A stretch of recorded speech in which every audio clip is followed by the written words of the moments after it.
Kage Bunshin no Jutsu, jurus 1000 bayangan. Susah banget gitu yang ngelakuin jurus 1000 bayangan kayak Naruto gitu. Padahal di Indonesia udah ada kata yang bisa, men. Tahu dari mana, Bang? Nih, gue tahu dari berita ini, dari Detik. Katanya ada berita dengan judul di luar nalar, Kiai di Trenggalek ngaku bisa gandakan diri dan membantah hamili santri. Mantep banget gitu ya bantahannya, bisa ngeluarin jurus kayak Naruto gitu. Sampai pada akhirnya bisa mengelak kalau misalnya bukan dia yang menghamili santri. What the hell? Anyway, selamat datang di Ngopi 3 in 1. Seperti biasa, gue bakal ngasih lihat ke kalian semua 3 topik yang menarik banget yang gue temukan di internet. Kemarin kita udah sempat buat video Ngopi 3 in 1 tentang masalah-masalah di jalan. Sekarang kita mau ngomongin yang agak sedikit random. Berita pertama yang gue temukan itu di tanggal 28 Februari tahun 2025. Awalnya gue lihat itu dari Facebook gitu ya, dari Stefan Valerion. Terus habis itu gue cari tahu doxanya, ternyata doxanya udah ada di 3 bulan yang lalu. Dari Detik Sumut. Oke, Detik Sumatera Utara, tapi ngeberitain berita dari Trenggalek. Keren banget. Sekarang lagi sering ya gitu ya.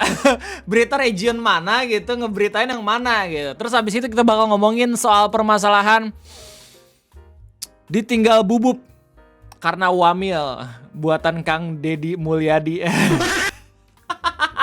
Ada satu postingan dari Ketolon Duniawi yang rame banget yang ngomongin seorang Facebook, di mana ada siswa Jawa Barat yang menjadi peserta dimasukin barak sama Kang Deddy Mulyadi, terus habis itu ngirimin pesan cinta ke pasangannya kalau misalnya dia wajib militer, dan respon orang-orang di media sosial lucu banget. Kita bakal sama-sama ngebahas di Ngopi 3 in 1 ini. Yang terakhir kita bakal ngomongin soal kelanjutan berita tentang World App. Remember, ada perusahaan yang rela ngasih duit 200.000, 500.000, bahkan 800.000 untuk orang-orang di daerah Jabodetabek hanya dengan cara nge-scan retina matanya dia gitu, dan orang-orang di media sosial langsung pada skeptis dengan apa yang dilakukan perusahaan tersebut. Takutnya itu benar-benar mencuri data pribadi, apalagi ini ngomongin soal data biometrik. Yang ngasih data biometrik itu nggak cuma mata doang, tapi sidik jari dan bahkan muka lu gitu. Kalau misalkan asal dijual tuh bahaya. Kalau misalkan lu ngira kayak, Indonesia kan masih belum ada tuh verifikasi untuk retina mata. Belum ada. Bukannya nggak ada gitu. Kalau misalnya udah ada tapi data biometrik lu udah dijual duluan, itu lu panik harusnya, ya nggak sih? Dan kita bakal bahas itu semua di video Ngopi 3 in 1. Jadi selamat datang di Ngopi, ngobrolin persoalan Indonesia. Kita bakal mulai dari berita yang gue temukan tentang seorang kiai di Trenggalek yang ngaku bisa gandakan diri bantah hamili santri. Lewat berita Detik Sumut dikasih tahu kalau misalkan ini merupakan sebuah kasus asusila yang menjerat pimpinan pondok pesantren MH Trenggalek, Kiai Imam Syafi'i alias Supar, mengaku bisa menggandakan diri menjadi beberapa orang. Ini merupakan sebuah bantahan dia yang telah menghamili salah satu santriwatinya. Ini, oknum yang ngebuat nama pesantren tuh jelek gitu ya. Padahal udah tryhard, pesantren bagus gitu ya, ngeyakinin orang tuanya biar seenggaknya tuh bisa masukin anak-anaknya fokus belajar agama. Terus ada oknum-oknum yang seperti ini gitu. Kasian justru pesantren yang lain, ya nggak sih? Ini diungkapkan katanya sama sidang putusan di PN Trenggalek. Majelis Hakim membacakan amar putusan yang dihadiri oleh terdakwa dan kuasa hukum serta JPU Kejaksaan Negeri Trenggalek di hari Kamis, 27 Februari 2025. Katanya, terungkap sejumlah hal menarik dan salah satunya pengakuan Supar yang mengaku bisa menggandakan diri menjadi beberapa orang. Terdakwa menyampaikan hal itu saat ditemui korban yang minta pertanggungjawaban atas perbuatannya. Jadi udah ada korbannya gitu, dan korbannya udah nuntut, terus habis itu ketika dituntut ya beliau ngelak dengan cara, ini bukan saya, tapi ini adalah jin yang sudah saya gandakan sebelumnya gitu. Jadi secara tidak langsung ini bukan saya yang ngelakuin. Damn. Di luar nalar, terdakwa malah enggan meminta maaf dan bertanggung jawab karena merasa tidak pernah menyetubuhi korban. Ia lalu mengaku bisa menggunakan diri dan berdalih yang menyetubuhi korban adalah jinnya.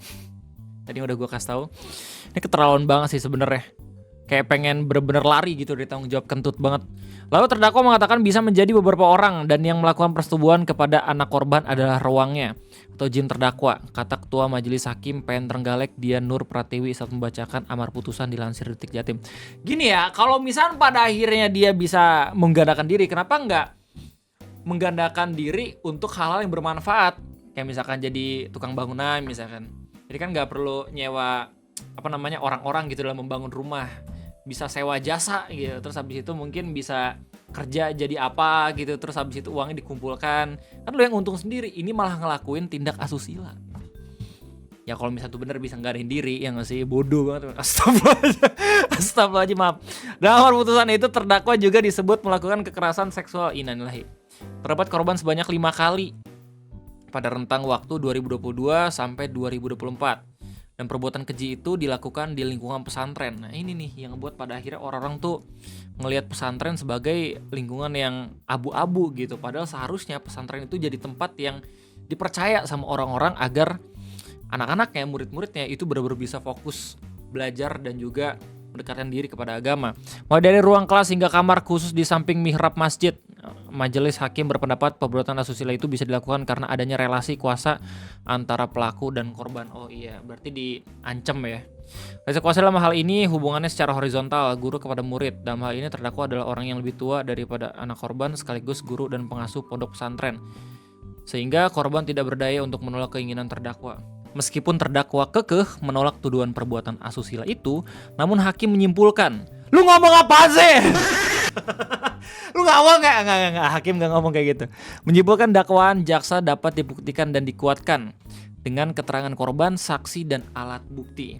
Sehingga terdakwa divonis hukuman 14 tahun penjara dan denda 200 juta rupiah serta uang restitusi sebesar 106 juta kepada korban. Bentar, ini 200 jutanya nanti buat siapa? Buat negara kah atau buat korban juga? Soalnya udah ada uang restitusi gitu ya.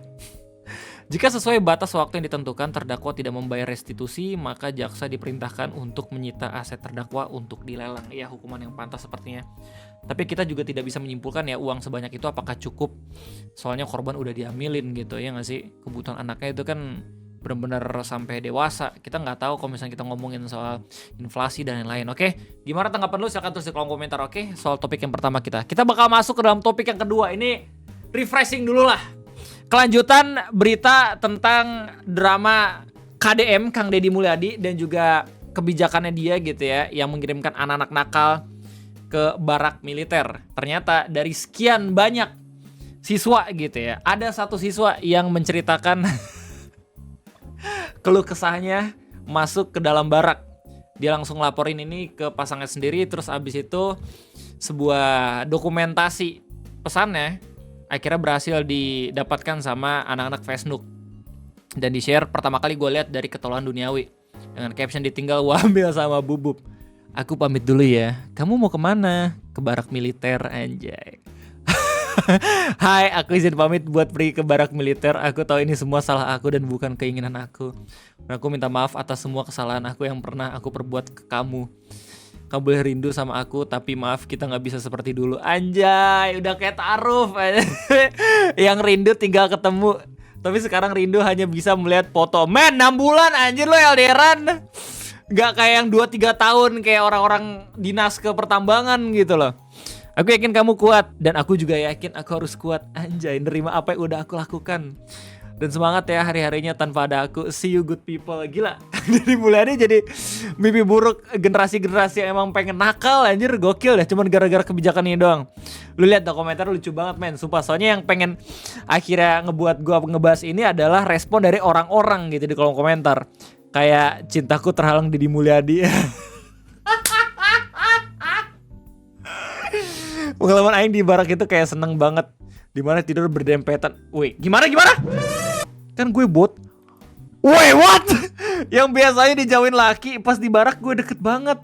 Tidur nempel banget, makan deketan, jalan bareng, mandi bareng. Gue bisa lihat coward mereka aja hitam Kan ini yang gue bilang dari kemarin gitu. Urgensinya nggak ada. Kalau misalkan boti, kalau misalnya yang belok-belok itu dimasukin ke barak gitu. Soalnya persoalan itu bukan cuma soal kedisiplinan gitu men.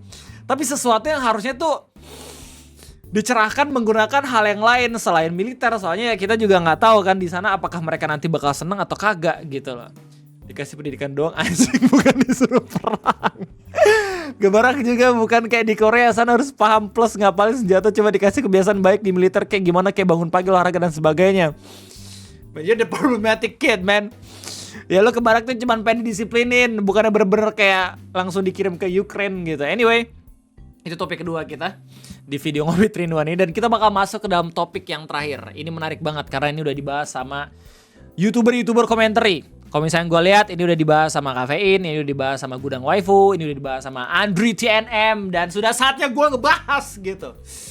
Oke, kelanjutan cerita dari drama orang-orang yang rela nge-scan data retinanya gitu untuk mendapatkan uang 200, 500 sampai 800 ribu di daerah Jabodetabek. Ternyata udah ada kelanjutan dari drama tersebut. Gue temuin kabar kelanjutannya dari portal berita iNews dengan judul Komdigi akhirnya panggil World App usai 500 ribu data retina orang Indonesia terkumpul. Imagine kalau misalkan uangnya itu dikasih 500 ribu dikali 500, oh my god, 500 ke 500 berarti ini udah miliaran ya gak sih?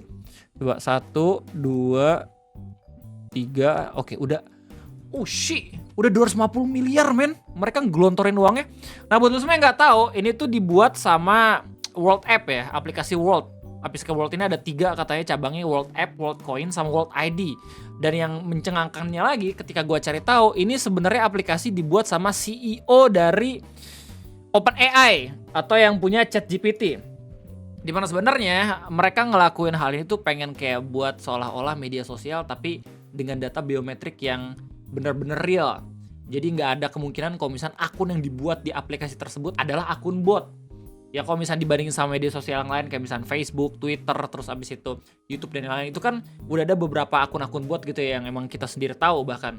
Nah, Mas Sam ini, CEO dari OpenAI ini pengen ngebuat aplikasi yang mana tuh semua usernya bener-bener real 100% manusia.